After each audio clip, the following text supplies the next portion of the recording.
Hello, and welcome to this episode of The Weekly Rewind, presented by Attractions Magazine. I'm your host, Theron White, and this week we're going to go from Monday the 3rd till Sunday the 9th.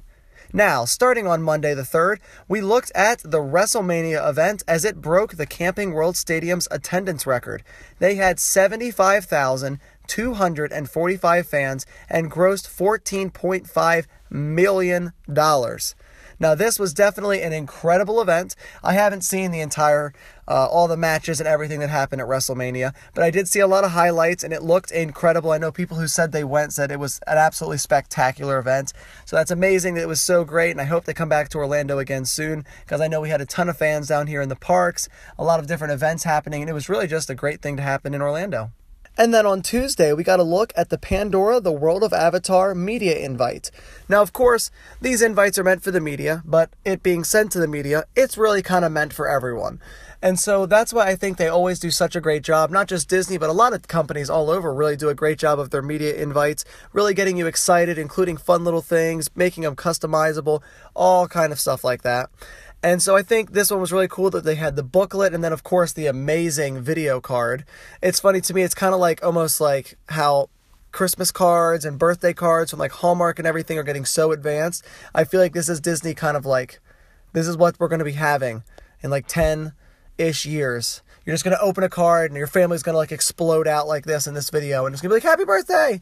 But for now, we have this awesome one for Pandora, and it really gets me excited. Of course, again, you guys know, I've talked about this way too many times.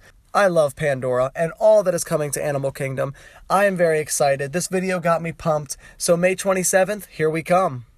Then moving on to Wednesday, over at the Uniglow at Disney Springs, we get to look at these awesome new hyper-reflective shirts. Now how this works is you take a photo with flash and different pieces and elements kind of reflect and go into the camera, which gives it a different effect than if you were to take a photo without flash. It's really awesome. We have some here from Toy Story, Marvel, specifically like Iron Man, but the one I am really excited to get, I will definitely be getting it, is the Darth Vader shirt. This is just too cool to pass up. It's already an amazing design as it is, but adding the element of the special effect just is the cherry on top. So yeah, I'll be spending my money at Disney Springs soon. Then for Thursday, they had this thing, I don't know if you've heard about it. It's some people think it's kind of big. I don't know. Of course, I'm kidding. It was a major attraction announcement. The Race Through New York ride starring Jimmy Fallon. They have been pumping this up so much for Universal, and I don't say that in a negative way. They've had the Jimmy Fallon show, the Tonight Show, been recording at Universal Studios. They had The Rock come. They had Blake Shelton. So many famous stars. People, everyone, like even Pitbull was there. And they were doing concerts every night. And then the ride officially opened on Thursday.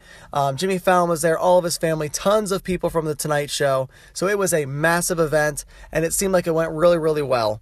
I've been able to ride the ride, not on that day, but before. I got to test out the virtual queue, go in the amazing, like, I don't know, like the waiting area inside. I know it's not called a waiting area, but they've got the stage show. You can meet #ThePanda play on the screens. So this is really an awesome way for Universal to start their virtual queue system. If they're able to make all the queues of their new attractions just as amazing as this one, I am going to be so excited for every new ride they open.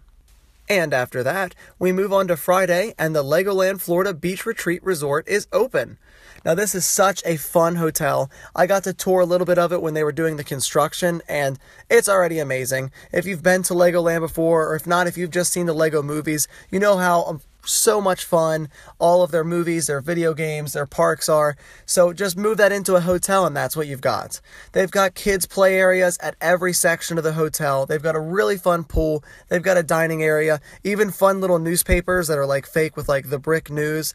So overall, this will be a great addition to the Legoland Florida Resort. I know families are going to love it, especially families with kids that are really, really into Legos. They're going to love all the attention to detail and how they're really going to be able to step into the Lego world. Now on to Saturday, we get to check out the entrance to the Magic Kingdom now that the security checkpoints are gone. Now, they're not completely gone. Instead, you can get checked at any of the resort hotels or where you get off the buses or the transportation and ticket center. So it's really decongesting the front of the park, which I think is such a smart idea, because the very first thing you should see at the Magic Kingdom should not be a line to get checked for a possible weapon. It's just not a very happy and magical way to look at it. I know that's not what they were going for, but in the back of your mind, that's kind of what it looks like. It's like lines and security and uh-oh. So I think that that's really going to help to take away from that thought process and just get you into the mindset of, I am here, I'm at the Magic Kingdom, and this is going to be such a magical day. So I'm really glad for this change, and I hope it works out for them and they're able to keep it this way.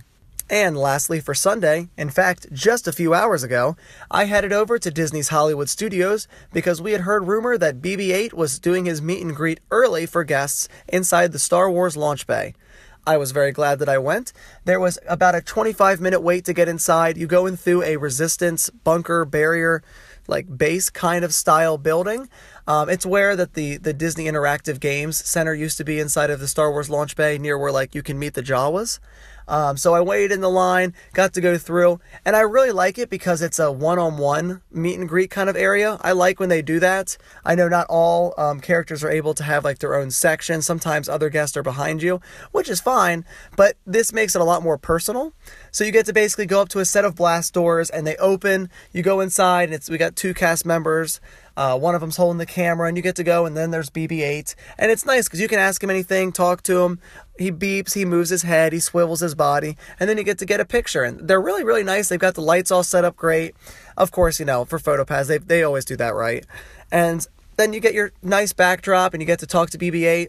I will say, though, I felt like a big dummy when I was leaving, because when you go in, they make it really cool. There's like a blast door and it makes an awesome sound and the door opens automatically for you. You have like this amazing, cool Star Wars sci-fi entrance. And then you meet BB-8.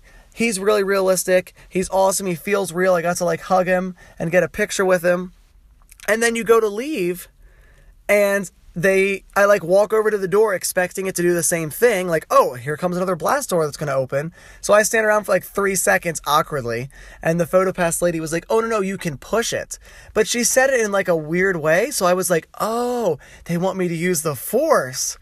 No, I look real stupid. I put my hand up and like do like a Force hand push. And of course, nothing happens. And then they both look at me and they're like, no, like actually push it. And so then there's me feeling really dumb, and I just push the door open and immediately leave. But other than that, it was so much fun. I love meeting BB-8, but I just thought, I was like, oh, I probably look real stupid in front of them. So, yeah. Now that we've talked about my embarrassing moments, I guess it's time to move on. Thank you so much for watching this episode of The Weekly Rewind. I had such a great time recording it and going through all the photos, checking out this week and everything we had to look at.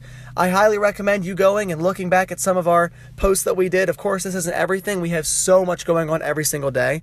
We did have some photos that we retweeted of Pandora. Someone leaked some photos.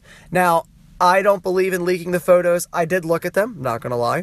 But I don't want to really encourage leaking photos of parks. I like to leave the parks to do it themselves. I personally would not do that. I mean, I've seen sections before they've been open, but of course, I'm not for that. So if you'd like to, you can certainly go onto our Twitter and check out those photos. They are of inside Pandora, still during some of the construction, if you'd like to check them out. But if not, we will certainly be able to cover everything inside Pandora when it does open, and maybe a little bit earlier for some pass holder or cast member previews. Who knows? But like I was saying, thank you so much for watching, and I hope you have an excellent week.